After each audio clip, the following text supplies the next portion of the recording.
My name is Faith L. Corey, 29 years old. I'm not the kind of person who expects a standing ovation for generosity, especially not from family who use love like a yardstick. But when my father raised his glass at his 60th birthday dinner, red bow visible through the restaurant's picture window where the truck waited, and said, "To my idiot daughter trying to buy love with money," I learned how silence can split a person clean in half. The laugh started at the far end of the table, a high, surprised trill from Aaron, perfect posture, perfect smile, then fell into a low wave of agreement. Lacey pressed her lips together like she wanted to stop it and didn't. Dad's best friend Doug ducked his head and smiled into his water. No one said, "Hey." No one said, "Too far." Forks clinked. The bow on the hood wilting in the coastal fog looked like a mistake I'd dressed in satin and hope. I stood, smoothed my dress as if the cloth might protect me, and said nothing at all. That's what I've always been good at, swallowing a joke like a stone and smiling so everyone else could digest it comfortably. I walked out past the kitchen, past the waiters who had practiced "Happy Birthday" in a warm unison, and drove home in a silence that finally felt honest. What no one in that room knew was what the truck cost me beyond dollars. I work in finance, the unglamorous kind, where Excel is a religion and weekends belong to timelines. 2 years of saving the gentle way, packing lunch, saying no to trips that would have made good pictures, canceling my gym membership, and learning the choreography of YouTube workouts in my studio living room. I learned the truck down to its absurdities because he had, in the obsessive way of men who court machines more kindly than they court their children, the ventilated seats, the exact trim, that bold chrome I thought he'd joke about and then secretly love. You can measure love in a lot of ways. I measured mine in line items and restraint. It wasn't the first time he'd made me an anecdote. When I was 12, he called me "big girl" in front of relatives and told me it was affectionate. At 17, I showed him a prom dress with a soft neckline and hopeful sleeves, and he said, "Are you sure you don't want something more flattering?" At 21, he told me no one would love me unless I got under 150, like there was a toll bridge between me and an ordinary life. Aaron fit everything he appreciated in a person: compact, luminous, a walking after photo. I was always a little too much, too serious, too plain, too studious, too sensitive. The math was simple.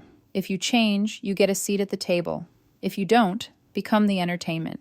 That night in my apartment, I didn't cry. Some part of me turned off like a switch that had been flickering for years. I poured water, took one sip, and set the glass down because my hands wouldn't stop shaking. The problem wasn't the insult. It was the architecture it belonged to. A house where affection came stapled to conditions, where I was supposed to laugh when he weighed me with his eyes.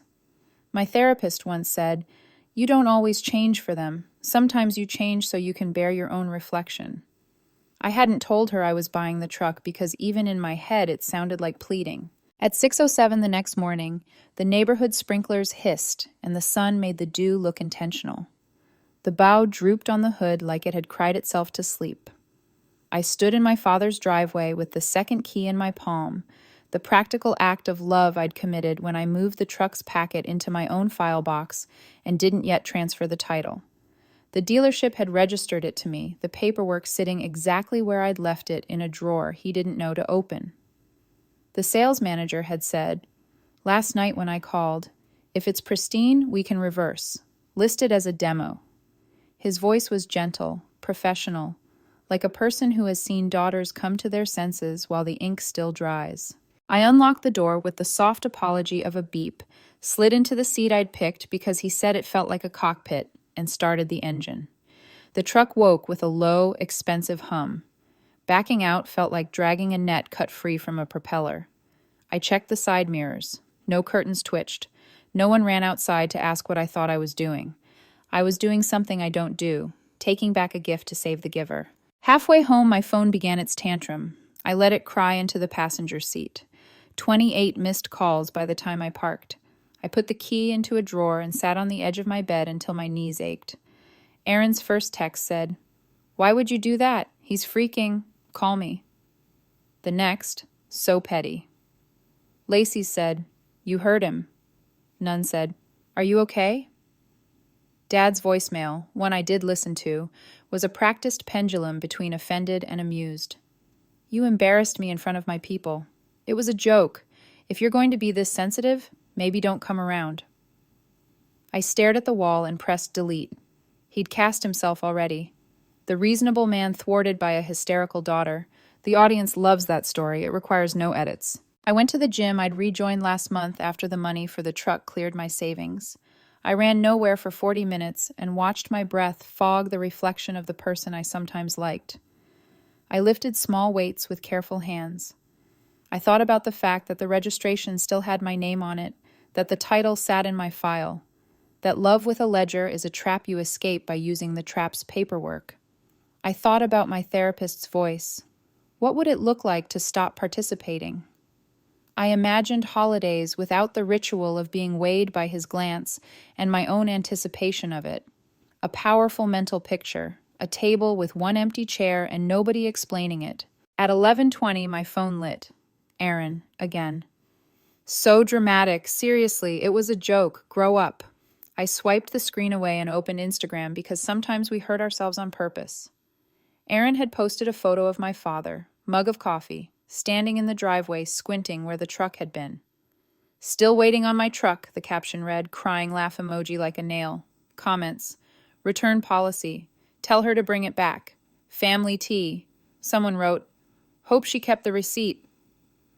I took a screenshot and blocked Aaron. There's a kind of relief in cutting off bloodlines. It feels like removing jewelry that always itched. I called my therapist and told her the toast, the box breath silence after, the red bow at dawn, the voicemail, the post. She didn't gasp or tut. She said, what do you want? It was such a simple question I couldn't answer it for a full minute. Finally, to disappear from that version of my life. She said, then do it. Not with drama. With paperwork, with leases, with the quiet endurance people confuse with weakness until they see it hold. That night, I drafted an email, not to my father, who would weaponize it, but to Lacey, because civility deserves a door held open. I told her I was done being the joke, that I wouldn't sit at tables where my body was public property or my generosity was a punchline, that I would be taking space, not to prove anything, to survive intact. She replied the same night, I understand and I'm sorry. 2 sentences, more balm than years of apologies I didn't get. When I hung laundry to dry, the apartment smelled like laundry and lemon, and for once the scent wasn't a disguise. The dealership manager texted, return processed, funds reversing in 3-5 business days. I said thank you out loud to a room with no witnesses.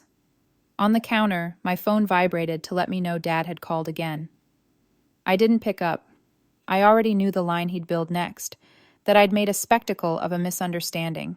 He'd gather sympathy the way certain men gather cufflinks, carefully, as proof of taste. I washed the red bow dye from my fingers and imagined his driveway the way Aaron's photo had framed it, empty, petty, and accusation. I thought, emptiness can be either loss or space. Which one it becomes depends on who plants something there next. I didn't know it yet, but we had both started planting. Me, documents and distance.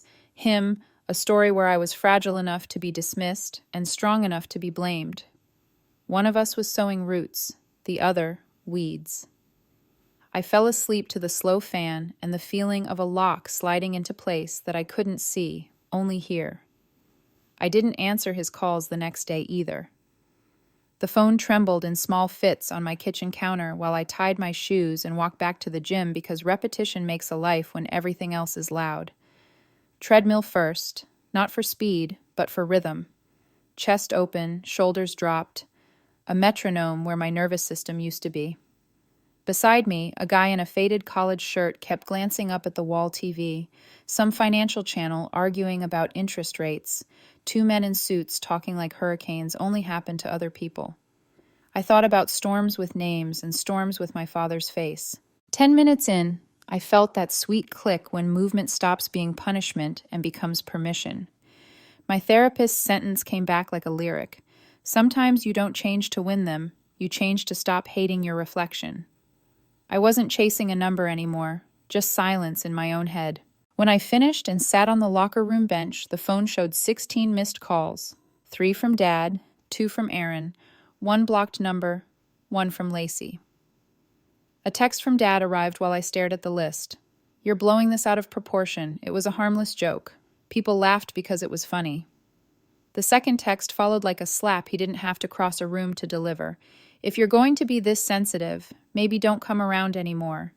He had said the same words on the voicemail, but something about seeing it written made the contract visible. "Don't bring your feelings. Bring your laughter. Bring your wallet. Bring your appetite for humiliation. Leave yourself at the door." My thumb hovered over reply and then lowered. I let the screen go dark, stood, and watched the way my reflection in the mirror didn't flinch. Outside, the day had that brittle clarity winter gives a coastal city, sky scrubbed clean as if it wanted to be a better sky and didn't know how. I bought a coffee and held it in both hands all the way home. The heat was the only thing I wanted to carry. By afternoon, the group chat I mute but never leave had little blue confetti of messages. A cousin dropping memes, Doug sending a blurry photo of last night's dessert, Erin posting another driveway shot as if she could will a truck back into being with captions. "Still waiting," she wrote, paired with a laughing, crying face that burned more than tears ever did. Comments piled up like leaves against a door. "Tell her to apologize. She's always been dramatic. Hope Dad is okay." Someone asked if I remembered to keep the receipt. I took one more screenshot and archived it. Evidence wasn't for court, not yet. It was for me to look at on the days I'd be tempted to misremember. That evening, Lacey called. I answered because she is the one person who has ever tried to say the hard thing softly. "He's pacing like a caged animal," she said without hello. "I told him to leave you alone for a few days." In the background, I could hear the television murmur and the familiar clink of Dad setting a glass down too hard on wood. "Thank you," I said, "for telling me, and for the email." She hesitated. "I'm sorry I didn't say something at the dinner," she added. "It should have been me." I pictured her sitting at their kitchen island, a grocery list on the counter, a pen uncapped and drying. "It should have been him," I said, and the line went warm with the truth sitting between us like a third person we both finally acknowledged. "He's not going to apologize," she said after a beat. "You know that." "I know," I said. "That's not what I'm waiting for." I wasn't waiting at all, actually. I was building. The first brick was small. I opened the email app and typed to a woman named Dana, who had once presented at my firm about data privacy and reputation risk. We'd traded cards. I never thought I'd use hers. "Hi, Dana," I wrote, then deleted the hi and just told her. The toast, the retrieval, the posts, the voicemail, the texts that confused cruelty with humor, the feeling that a story about me was lifting off without my consent and would soon have my name stapled to its wings. She wrote back in 20 minutes with a lawyer's economy. "You're correct," she said. "He's building a narrative before you do. I can draft a cease and desist regarding defamation and harassment. It often resets the table." Resets, not fixes, I liked the word. It acknowledged what couldn't be undone and offered what could be adjusted. I sent screenshots, captions, comments, the "don't come around anymore," the "you embarrassed me," the driveway paparazzi Aaron had produced. Dana's letter arrived the next afternoon, direct, almost kind. It asked him to stop contacting my colleagues and friends with allegations about my mental health. It instructed him to refrain from using my name publicly in posts framed as concern. It requested he cease any attempt to use my financial instruments and warned that further misuse would trigger action. It was not a threat. It was a mirror. He received it the next day. I know this because Lacey texted, "He got the letter. He says you humiliated him again." I put my phone face down and set a pot of water to boil like a normal person after a normal day. That night, the normal broke. At 9:14 p.m., Erin's text exploded onto my screen. "You really sent a lawyer after Dad? What's wrong with you?" And then a minute later, like a drumbeat, she wanted to land. "He's in the hospital. Congratulations. Hope you're proud." My stomach fell the way elevators pretend to fall. I called the hospital, gave his full name, my relationship, the crisp politeness I reserve for bureaucracy. He was admitted and released, the nurse said. High blood pressure, stress. Released, not dying. I thanked her and sat down on the kitchen floor because something in me insisted on the lowest possible center of gravity. 2 hours later, he posted a photo of himself in a gown, hands splayed on his chest in a theatrical surrender. The caption read, "Sometimes your heart breaks more than your children will ever understand." The comments came in a flood of sanctimony. "Stay strong, King." Kids today have no respect. Praying for your healing and your daughter's repentance. Aaron dropped a heart. Doug wrote a prayer emoji. Sloan, no, wrong story. People from Dad's church, his gym, his poker night, approved the parable of the wounded father and the ungrateful girl. Something in me turned to ice water, not because he was sick, he wasn't, not in the way they were implying, but because the axis snapped into view. He did not want reconciliation, he wanted an audience. And I had stepped off the stage. The next morning, 3 of my former colleagues messaged, women I liked but hadn't talked to in a year. "Hey, your dad reached out," one wrote. "He said he's worried about you, that you gave away a car and took it back and won't speak to family. Are you okay?" Another sent a screenshot of his message. My graduation photo with his arm around me, captioned, "Before she changed." It wasn't grief. It was branding. I forwarded everything to Dana. She called instead of writing. "He's testing," she said. "He'll escalate until the tactic fails. The letter draws a boundary. If he crosses it, we act." I asked what act meant, and she said words like injunctive relief and tortious interference. And for the first time in days, my heart slowed because the nouns were heavy enough to weigh down the helium of his story. That afternoon, I did something simple that felt like surgery. I logged into the bank portal and checked the status of every emergency card I'd ever issued. That's when I saw the attempt. A declined transaction at a neighborhood grocery, $182.43. Time-stamped to the minute Aaron had texted me about the hospital. He'd tried again an hour later. Again, declined. The old card I'd given him years earlier for emergencies only had not been an emergency. It had been a habit. I clicked cancel, then closed the account entirely. On the couch, in the glow of the laptop, I watched every digital thread connecting my name to his accounts go dark. It wasn't revenge. It was housekeeping. The house of my life, meanwhile, needed more than a clean counter. After the hospital post, my phone was a siren I couldn't shut off.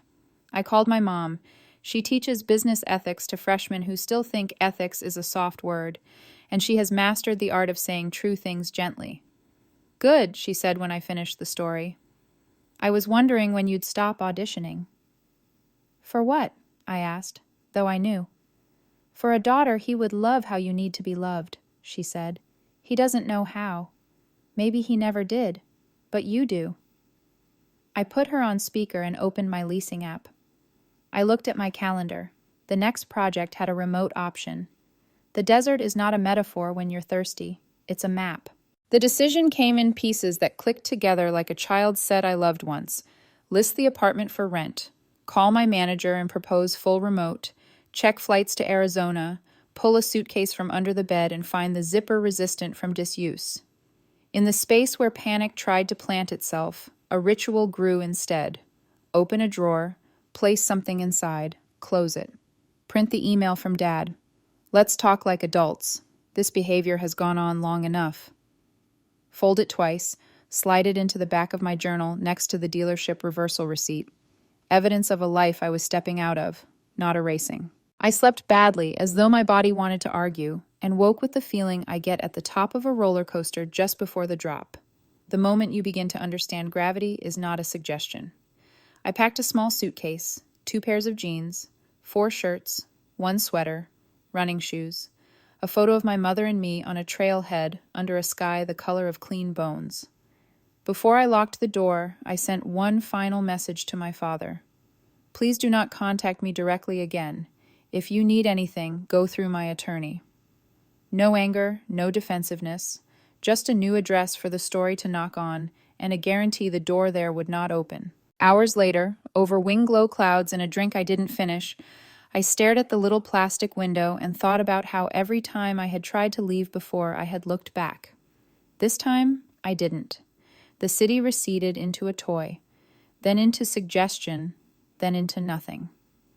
My phone buzzed once at altitude with a tiny vibration that meant a message failed to deliver. Below, somewhere near a hospital where a man had posed in a gown for likes, the narrative continued without me. Above, the seatbelt light went dark. A flight attendant smiled the way people do when they are paid to be kind, and sometimes are anyway. I folded the napkin into a small square and slipped it into my journal beside the letters. It is a strange thing to pack proof that you are real. Stranger still to realize you no longer need it to convince yourself. The desert didn't heal me. It slowed me down long enough to realize I wasn't broken. That was the difference. In Arizona, the sun didn't ask me to explain myself. It just rose and set on time. My mom's coffee pot became the loudest thing in the morning, hissing in rhythm with the cicadas that never seemed to sleep. She wasn't the type to ask how I felt every day, and I was grateful for that. She gave me silence and a guest room that smelled faintly of cedar. It wasn't forgiveness I needed, it was neutrality. I woke early the first few weeks, half expecting my phone to light up with his name. It didn't, but I could feel him trying to find another way in. People like my father don't just let go, they orbit, waiting for the next pull of gravity. It started with Lacey's text. He's still upset, barely sleeping, keeps asking if you'll ever talk to him again. An hour later came the real line. He's behind on the house. Can you at least help with that? I stared at those messages, the desert light cutting through my blinds like accusation. He was still writing his story, the helpless father, the cold daughter. A familiar script, just rephrased. The last sentence from him before I'd left echoed now. You'll regret this, except I didn't. I typed back 6 words. If he wants to talk, fine. I knew he wouldn't. He didn't want conversation. He wanted leverage. Weeks passed. My body adjusted to quiet meals and unhurried days. I taught my mom how to use online banking. She pretended to hate it, but secretly loved watching her account balances update in real time. Control, she said, is addictive. At night, I'd sit on her porch with a glass of water and think about that. How control can be poison or antidote depending on who's holding it.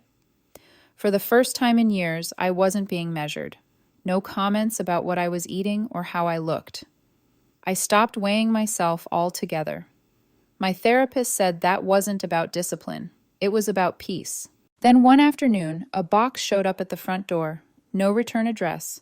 Just my name in my father's handwriting, the kind that leaned too hard on the right side like it was running from something. Inside was a framed photo of the 2 of us at my college graduation. Me, smiling because cameras require it. Him, beaming for the audience. On the back of the frame, in thick pen strokes, he'd written, "You'll always be my daughter, whether you like it or not." No signature, no explanation, just that one line, the perfect blend of guilt and ownership. I didn't cry. I didn't even feel anger anymore. Just that old chill, the kind that follows you out of a childhood where love is a leash. I wrapped the frame in an old towel and locked it in one of Mom's storage boxes. "You keeping that?" she asked quietly. "For evidence," I said. She nodded once. Good. 2 days later, Erin called. I almost didn't pick up. Her name flashing across my phone felt like a reflex test I wasn't sure I'd pass. "Dad's not doing well," she started immediately. "He's lost weight. He's barely eating. He keeps saying he wants to make things right." "Then he can call my lawyer," I said. "You really have to be like this?" Her voice cracked halfway through irritation and plea. "He's our father, Rowan. He's still hurting. And whose fault is that?"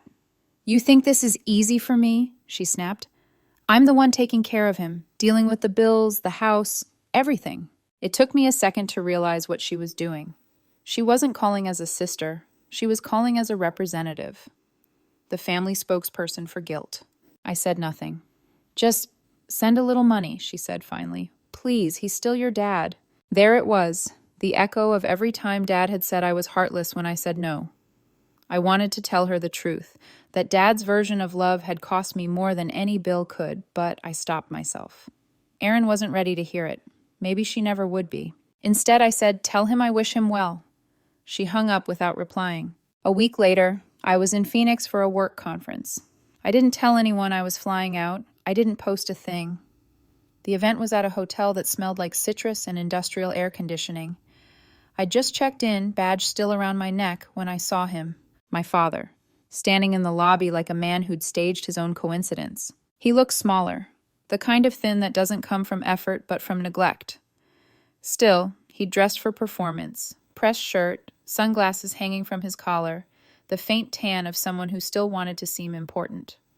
When our eyes met, he smiled, that half-charming, half-condescending expression I'd grown up decoding.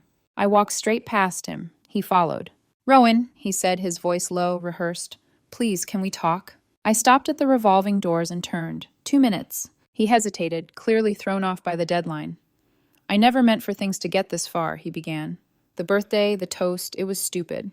I thought you knew it was a joke." "It wasn't a joke," I said. "It was public humiliation. You made me the punchline again." He sighed, a long, weary performance.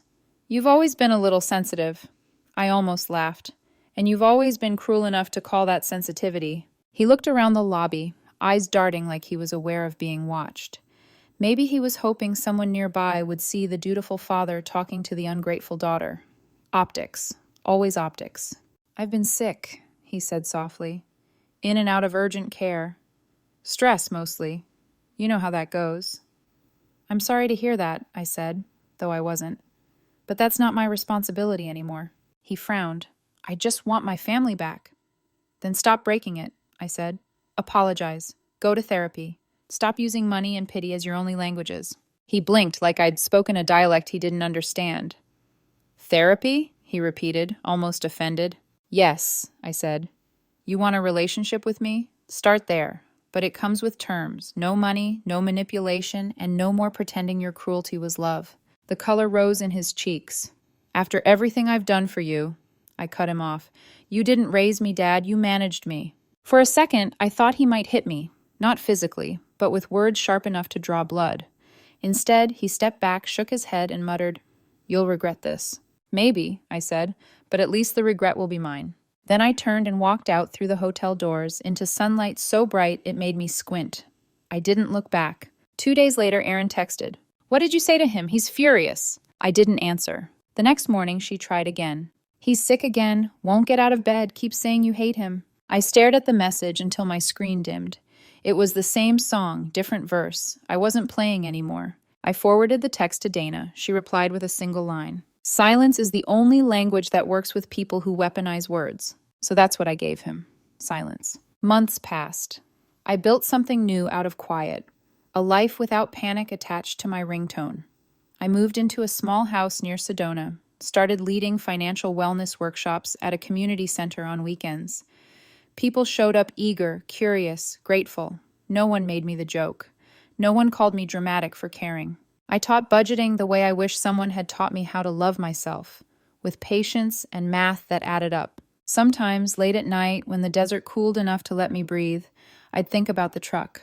How it wasn't about metal or money, but about freedom disguised as rebellion. Dad still sends texts sometimes. Not to my phone. I blocked him. But through Erin, through mutual friends, through the edges of our shared world. They all sound the same. Guilt first, then the ask. But I'm not currency anymore. I'm a closed account. The last thing he sent through Lacey was a photo of the truck parked in someone else's driveway. His caption read, "Some things can't be replaced." He was wrong. Peace can. Self-respect can. And so can silence. The first real silence I'd had in years came with the desert wind. It wasn't absolute. There were still the soft ticks of the ceiling fan, the hum of Mom's ancient refrigerator, and the restless songs of crickets that began at dusk and didn't stop until morning. But it was different. It was the kind that didn't require permission. I'd been in Sedona for 3 months when I realized I no longer flinched at my phone lighting up. It mostly stayed face down on the table, collecting dust beside an unfinished book. Sometimes I'd wake before dawn, just to sit on the back porch and listen to the canyon breathe. The horizon glowed orange and pink like something holy was waking up. For once, I didn't have to rush toward it or explain what I saw. Mom and I had settled into a quiet rhythm. Mornings were for coffee and crossword puzzles, afternoons for work, evenings for chopping vegetables and letting NPR fill the kitchen. She didn't talk about Dad unless I brought him up. When she did, she never asked, "Are you sure you've done the right thing?" Instead, she'd say, "You seem lighter," and leave it at that. It was true. I was lighter. in more ways than one. I hadn't noticed the weight loss until my jeans started to slide down my hips one morning. 18 pounds gone without counting, without punishing. The therapist I still called once a week called it emotional metabolism. I just called it peace. But peace doesn't erase the past. It only makes it quiet enough to notice when ghosts come knocking. It was a Thursday when the doorbell rang. I was expecting a package from the community center, a shipment of budget planners for my weekend workshop, but the box on the porch wasn't from them. No sender listed, no label except my name written in handwriting that dragged and leaned rightward. My father's. Mom saw it and sighed. "You want me to open it?" she asked. "No," I said. "If I look at it first, I own whatever's inside." Still, I carried it to the garage, set it on the workbench, and stared until the tape blurred. After a while, I cut the edges open with a kitchen knife. Inside was a framed photo of us from my college graduation. His arm around my shoulders, both of us smiling like we were in on the same secret. I remembered that day too well. The heat, the crowd, the way he told me, "Now that you've got a degree, maybe you can finally afford a gym membership." I'd laughed it off then, the old habit of survival. On the back of the frame, he'd written in thick black pen, "You'll always be my daughter, whether you like it or not. No love, Dad, no apology, just possession disguised as affection." I didn't throw it out. Instead, I wrapped it in an old towel and placed it in a cardboard box with the words, "Do not open," written across the lid. I stacked it beneath some of Mom's teaching supplies, sealed under the weight of her old ethics textbooks. Somehow, that felt fitting. The next morning, my phone buzzed with a message from Aaron. "He's not doing well," she wrote. "He's barely sleeping, keeps asking about you. He's still hurting from all of this." Then came the real point. "He's behind on the house. Can you at least help with that?" I stared at the screen for a long time. The words "help with that" carried all the weight of history, of credit cards, bailouts, and emotional labor.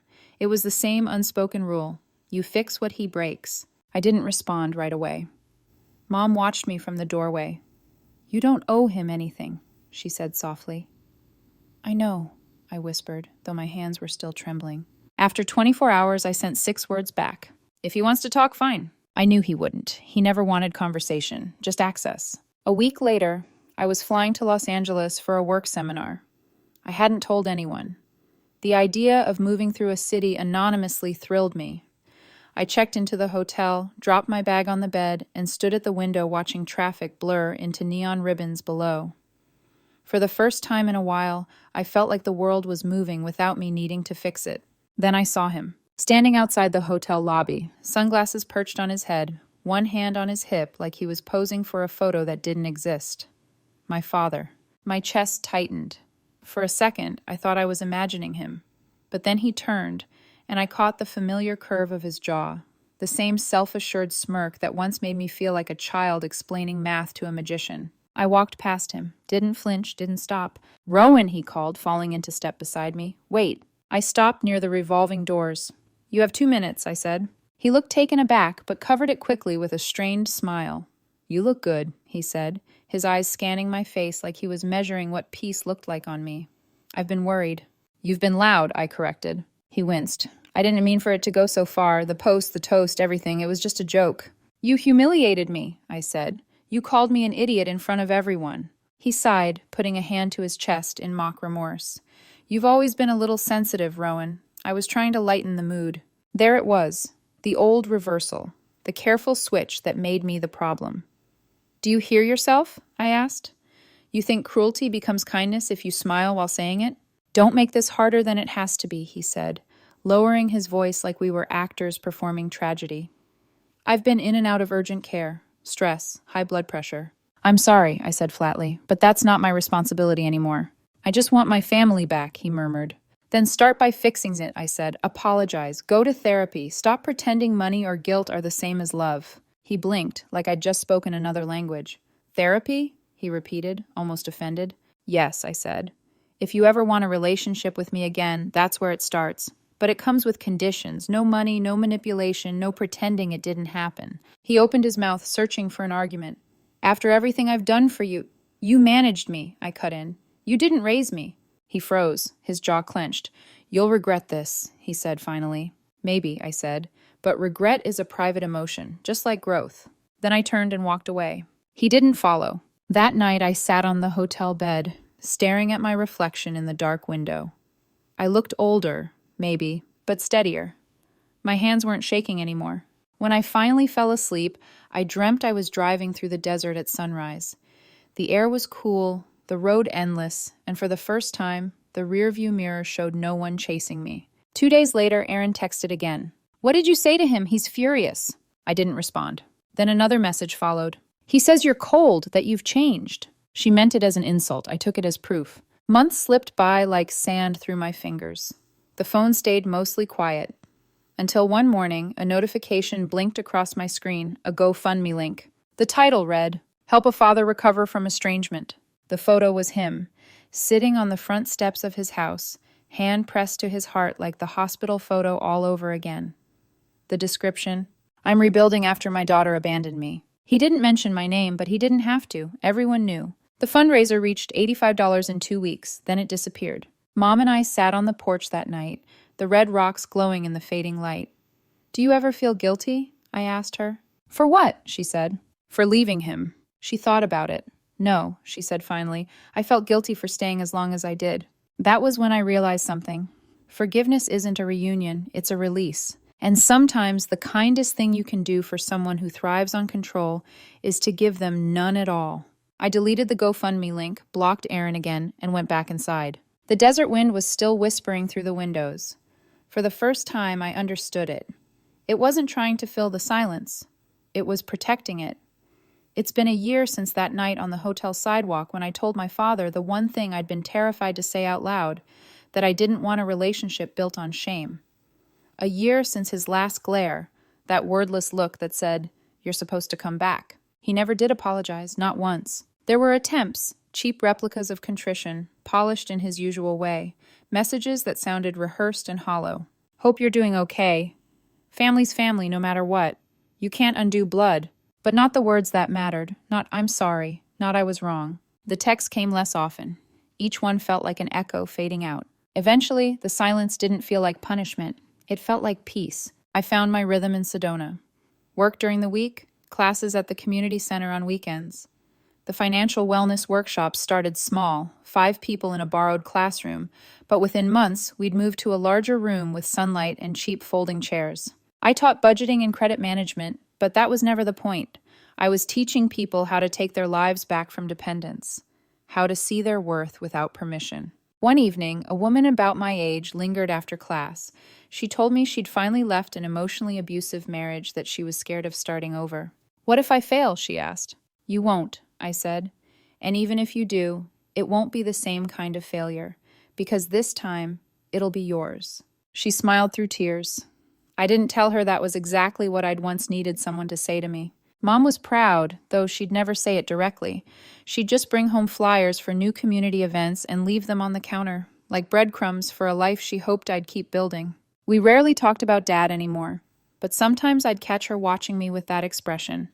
Part relief, part sadness, part awe that I'd survived what she'd once fled. Once over dinner, she asked, "Do you ever think you'll forgive him?"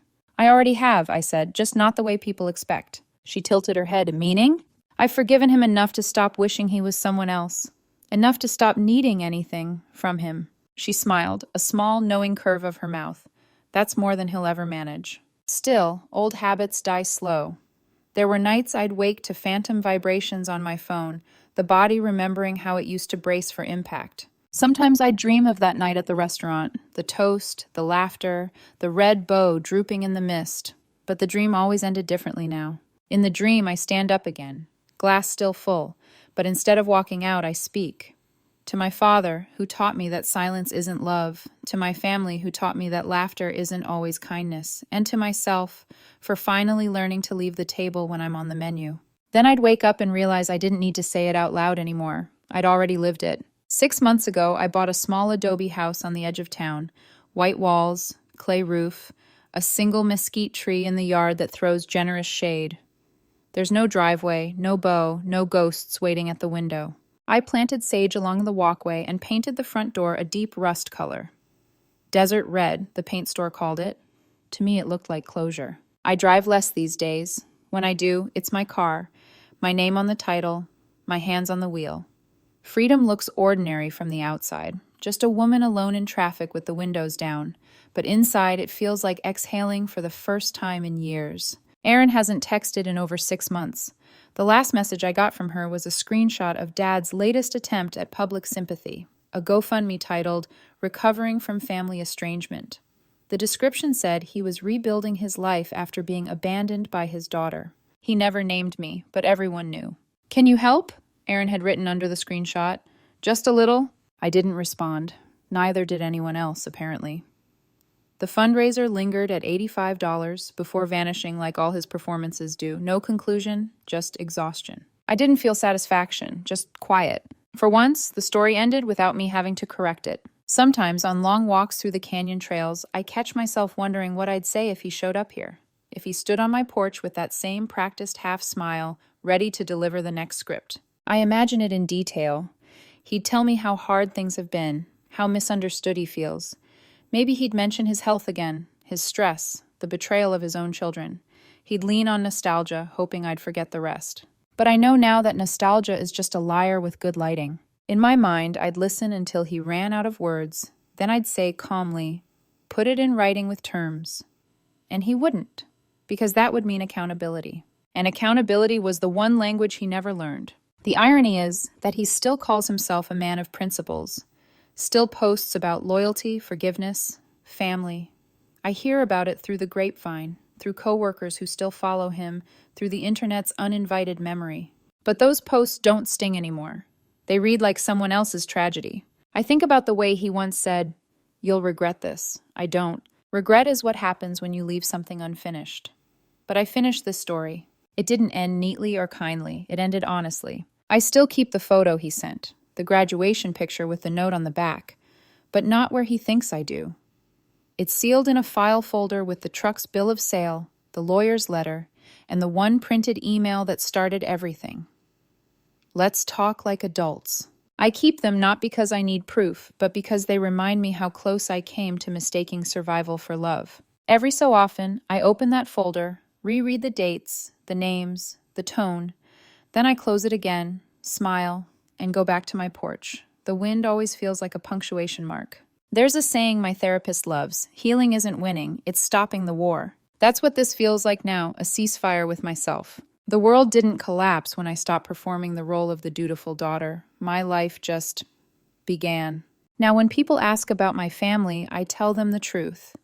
I have a mother who chose peace, a sister who chose loyalty to dysfunction, and a father who chose an audience over a relationship. And I chose me. Last week, one of my students at the community center stayed behind after class. She said, "You always talk about finances like it's freedom. Were you always like that?" I laughed. "No," I said. "I learned the hard way that the most expensive thing in the world is giving people endless chances." She nodded slowly, scribbling the quote into the corner of her notebook. I packed up my papers, stepped outside, and watched the sun dip behind the red rocks, the whole canyon burning gold for a brief, impossible moment. For the first time, I didn't wish I could share it with him. I just stood there, breathing it in, knowing it was mine, completely, irrevocably mine.